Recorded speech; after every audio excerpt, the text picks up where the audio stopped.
नमस्कार, एक बार फिर से मैं आप सभी के सामने उपस्थित हूँ बेहद महत्वपूर्ण टॉपिक के साथ। और टॉपिक आपका जुड़ा हुआ है बांग्लादेश से।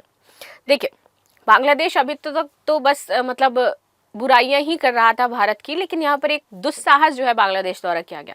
जब ये अपना मुक्ति दिवस मना रहे थे तो इनके एक नेता है, उन्होंने बांग्लादेश का एक मानचित्र पेश किया और इस मानचित्र में हमारे बंगाल, जो पश्चिम बंगाल है, जो हमारा त्रिपुरा है और जो हमारा असम है, उसके कुछ हिस्सों को दिखा दिया और कहा कि ये हमारे क्षेत्र हैं।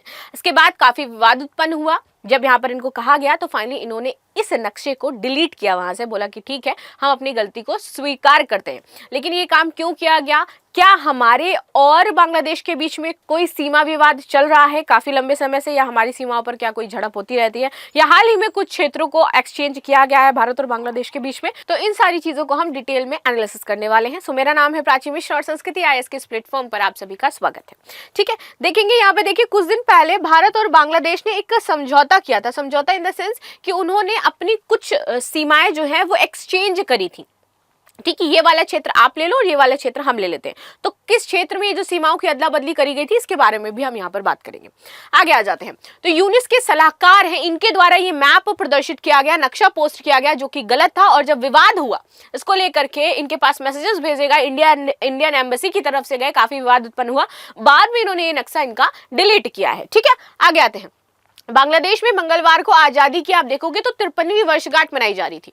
इसी बीच अंतरिम सरकार यूनुस सरकार है। ठीक है, तो इन्हीं के हैं मुखिया मोहम्मद यूनुस, इनके सलाहकार हो जाते हैं महफूज आलम। इन्होंने एक नक्शा पोस्ट किया जिसमें ये गलत नक्शा था, बिकॉज क्योंकि यहाँ पर हमारा बंगाल था, त्रिपुरा था और असम था।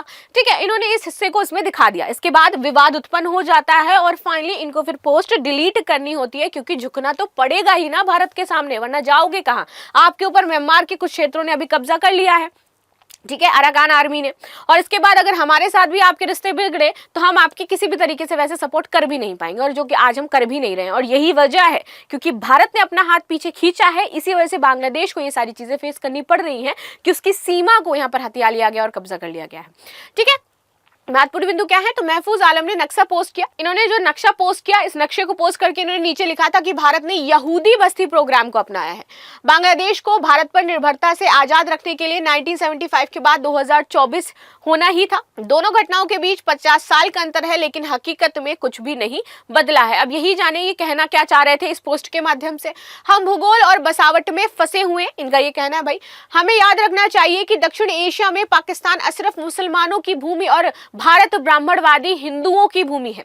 बंगाल, पश्चिम बंगाल और बांग्लादेश हिंदू मुस्लिम दलितों की परवाह किए बिना सभी पीड़ितों की भूमि हो जाती है। ये इनका यहाँ पर इंडिकेशन था कि पश्चिम बंगाल भी सभी की भूमि है और जो बांग्लादेश है वो भी सभी की भूमि है। इसमें हिंदू मुस्लिम सभी रह सकते हैं, लेकिन जो पाकिस्तान है वो सिर्फ मुसलमानों का है, जो हिंदुस्तान है वो सिर्फ हिंदू का है। चलो, आपने इसी बात में एक बात तो यहाँ पर कही कि हम सिर्फ ब्राह्मणवादी लोगों को यहाँ पर रखते हैं, जबकि आपको पता होना चाहिए कि यहाँ पर सभी धर्म और जाति के लोग निवास करते हैं। ठीक है, बांग्लादेश शुरुआती बिंदु है और अंतिम बिंदु नहीं है। 1947 से 1971 और 1970 से 2024 तक खत्म नहीं हुआ है। इतिहास अभी भी इंतजार कर रहा है। आगे आते हैं। यूनुस सरकार के सलाहकार ने जो नक्शा पोस्ट किया था, ये गलत नक्शा इन्होंने यहाँ पर पोस्ट किया, जहां पर इंडिया के काफी क्षेत्रों को इन्होंने अपने अंतर्गत शामिल कर लिया था, जबकि ये क्षेत्र क्या हो जाते हैं?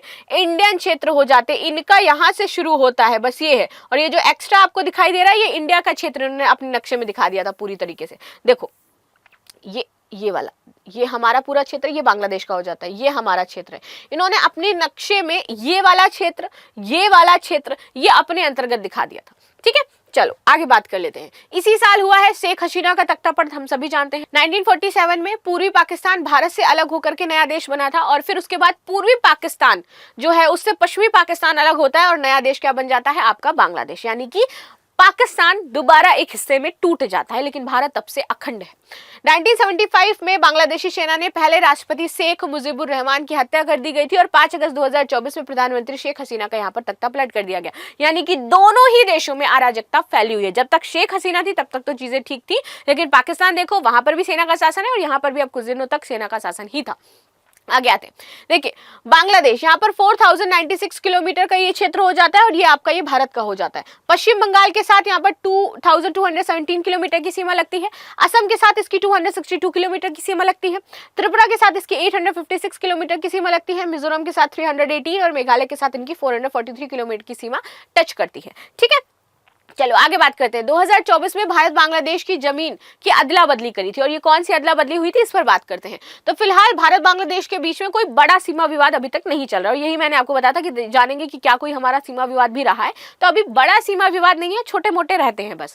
2015 में पीएम मोदी ने बांग्लादेश यात्रा के दौरान दोनों देशों के बीच में सीमा समझौता किया था। इसके बाद इसी साल यानी कि 2024 में भारत ने बांग्लादेश के जो ठाकुर गांव है इसमें रानी शंकोई उप जिला की 56.86 एकड़ जमीन सौंपी है। इसके बदले में भारत को बांग्लादेश से 14.68 एकड़ जमीन हासिल हुई है। तो हमने ये कुछ अदली बदली करी थी थोड़ी सी जमीनों की। ठीक है, आगे आते हैं। ये है आपका ठाकुर गांव जहां पर ये सीमा की बात कही गई थी, ये इस तरीके से।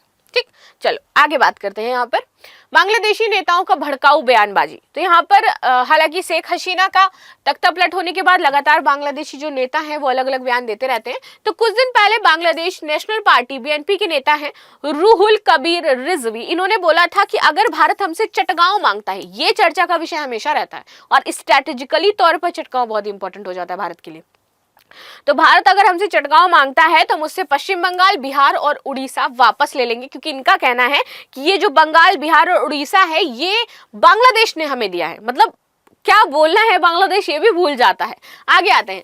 इसके जवाब में पश्चिम बंगाल की जो मुख्यमंत्री हैं ममता बनर्जी ने कहा था कि आपको क्या लगता है आप हमारी जमीन पर कब्जा करने की कोशिश करेंगे और हम बैठ करके लॉलीपॉप खाते रहेंगे। यहाँ पर ममता ने पश्चिम बंगाल विधानसभा को संबोधित करते हुए लोगों से अपील की कि वे बांग्लादेश से दिए जा रहे बयानों से परेशान ना हो। उन्होंने जनता को यकीन दिलाया है कि पश्चिम बंगाल हमेशा केंद्र के फैसले का समर्थन करेगा। ममता ने लोगों से कहा कि शांत रहें, स्वस्थ रहें और मन में शांति बनाए रखें। लेकिन ये जो बंगाल की इतनी हिमाकत हुई कि उसने ये बातें कही, तो उसमें ममता सरकार का ही हाथ है, क्योंकि वो बहुत सारे बांग्लादेशियों को पश्चिम बंगाल में हमेशा शरण देती रहती हैं और वहां की मुस्लिम आबादी को खुश करने के लिए वो बहुत सारे एजेंडे लाती रहती हैं। ठीक है, इसलिए यहाँ पर देखो बोला भी गया था कि पश्चिम बंगाल और जो बांग्लादेश है वो मुस्लिम और हिंदू दोनों का शरण का केंद्र हो जाता है, जबकि बाकी जो पूरा भारत है वो सिर्फ और सिर्फ हिंदू अपने अकॉर्डिंग चलाना चाहते हैं। सो बाकी आप इस बिंदु से कितना सहमत है जरूर बताइएगा। मिलते हैं नेक्स्ट क्लास में, तब तक के लिए धन्यवाद। लाइक शेयर सब्सक्राइब करना बिल्कुल भी ना भूलें and thank you so much.